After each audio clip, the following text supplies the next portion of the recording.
So we have arrived at the exciting part of this video, which is the actual room makeover, which didn't happen until a month after the day I moved in. The reason why it took so long was because I was quarantined. And the thing about being quarantined is that you don't know whether after 14 days you'll be living in hall or you'll be in the hospital. So I couldn't purchase anything before that. And even after I moved into hall, it took me so much time to receive all my orders and a lot of trips back and forth to buy enough stuff to start this room makeover. This is what my room looks like in the moment. It didn't always look like this within the past month. Just yesterday, I decided that I would return my room to its original state, just for me to have something to work with for the video. And since it's in its original state except for the mess on the floor, let's do a quick room tour. I live in a single room in Hall 7, and this is the original room arrangement. After planning on putting things here and there, I realized that my room is perfectly divided into 4 corners, so we are going to go with this in a few minutes. So every hole in my room has this thing which is kind of like an air ventilator. You can open it to let more air into your room, but I personally never use it because it's like if you open it, people outside can hear everything that you are doing inside. And I'm always like onto something, whether it is like a lecture or if I'm talking to somebody. So I don't want people outside to hear like very clearly what I'm doing, so I never have it open.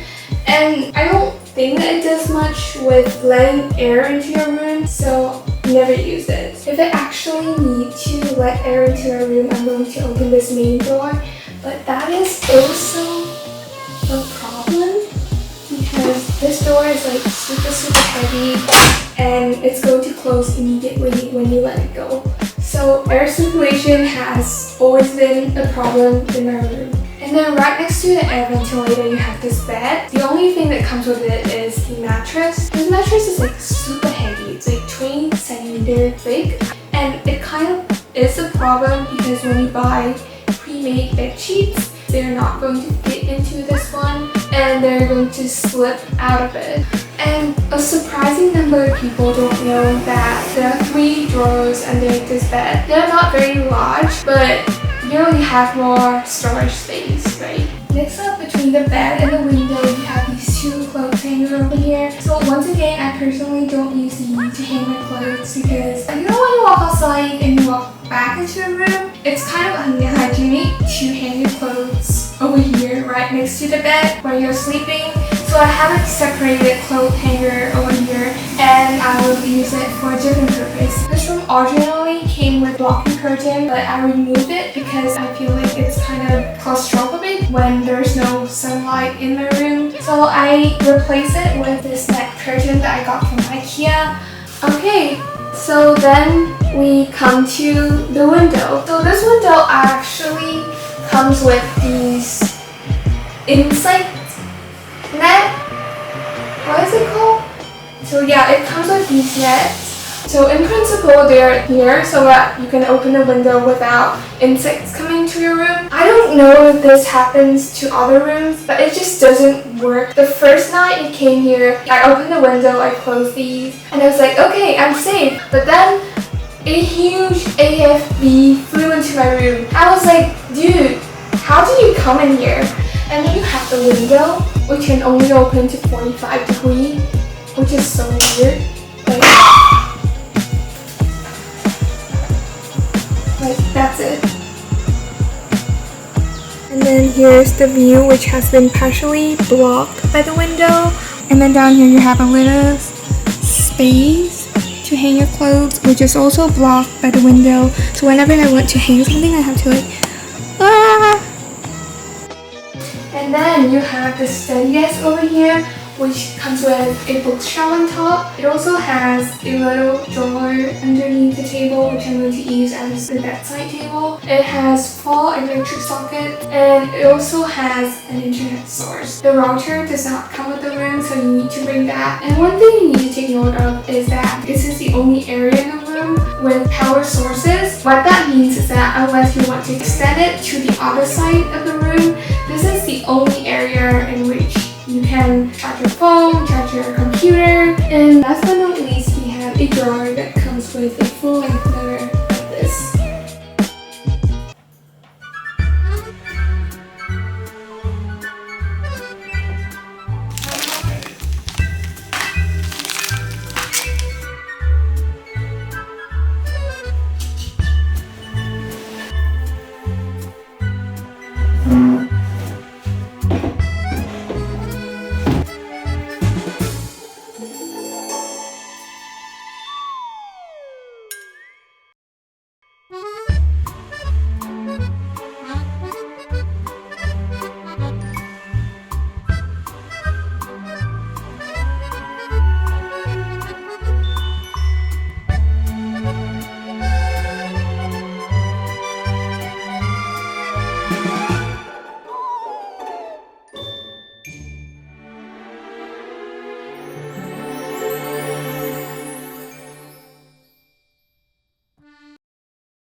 So thank you for making it through this video. This is the final part, which I call Whole Review, which is just basically me talking about what it's like living in Seoul from the experience of someone who lives in Seoul 24/7. Well, not 24/7, but more like someone who considers Seoul as her home. My first reaction when I stepped into this room was, wow, this room is really tiny, because it's actually even smaller than my room at home, and my room at home is already small. For my room at home, I only use it to study and to sleep, but for this room, I basically do everything here. Like, there's a kitchen corner, there's a laundry corner, I eat here, I sleep here, I study here. So at first I didn't know if the size is enough for me to live comfortably, but I think after a while I start getting used to it. Now I feel like it's a pretty decent size. It has enough space for me to put everything I need to put. There definitely had been some adjustments to my initial plan, but in the end I still managed to put in all the things I needed. One thing I think people often ask is whether it is tolerable without an AC. At first I actually applied for single room AC, but I ended up getting single room non-AC, which is good enough because single room is often very hard to get. Had the question been asked a week ago, I would have said, yeah, it's completely fine. It's definitely tolerable. I mean, you have the ceiling fan, which works pretty well. It definitely does not make the heat go away, but it's enough to keep you from turning crazy because of the heat. But recently I realized that the fan is so loud. I only discovered this when I was editing my videos. Like, I've always known that the fan is super loud, but you have to hear it through the microphone to understand how bad it is. Like, wait a second. So this is what it sounds like with the fan on. Like, you cannot even hear me clearly because of how loud the fan is. I'm gonna turn it off right now.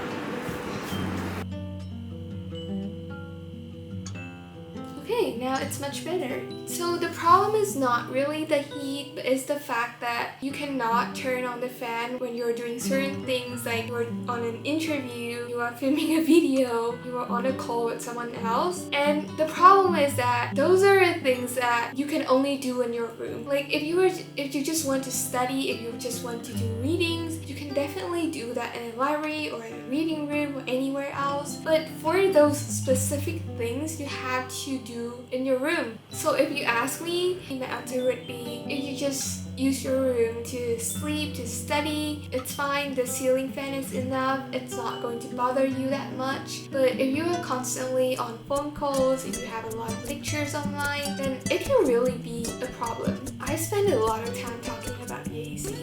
So anyway, for eating, my hall has a canteen right below, so it's pretty easy. I think that's also the case for most halls. If you want to cook, that's possible as well. There is a pantry on even floors. There is a microwave oven and an induction stove in each of these pantries. If you don't live on an even floor, which are floors without the pantry, it might be a little bit more difficult because you have to carry your stuff, all the pots and pans, all the ingredients, all the way to another floor, and that's not always easy. For laundry, you also have a laundry room on up floors, and it costs $1 per use. The bathroom, since my home is pretty new, the bathroom are actually pretty luxurious. Like, the first time I stepped in, I was like really surprised. There are enough toilets and bathrooms for people to use. In fact, like, I think usually when I step in, I only see like a maximum of 3 or 4 people in the bathroom, so you don't have to worry about waiting. Did I miss anything? Did I miss any point? I hope not. So yeah, that's all I have to say. If you have more questions, you can just put in the comment down below and I'll be more than willing to help. I know sometimes it's hard to find information like this. Trust me, it used to be there as well. I used to like desperately search for images of Hall 7, but there weren't any. I really wanted to make this video not only to show off my room, but also to, help people who might need this kind of information. So yeah, once again, thank you for watching my video, and I hope to see you guys in my next one.